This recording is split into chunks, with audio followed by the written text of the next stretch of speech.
Conduct कर रहे हैं, एक मिनट का खाना खाइए, बच्चे नंबर आ रहा होंगे ना तो देख के चले जाते हैं, क्योंकि लेडीज बहुत ऊपर खड़े हुए हैं।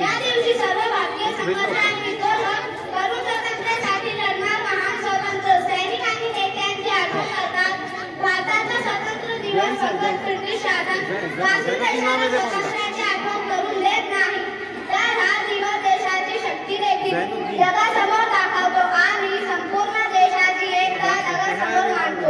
15 ऑगस्ट 1947 ला आपला देश स्वतंत्र झाला। इंग्रजांचा अत्याचार सोसून कितीतरी स्वतंत्र सैनिकांनी आपल्या प्राणाची आहुती दिली, तेव्हा कुठे आपण स्वतंत्र झालो। आजच्या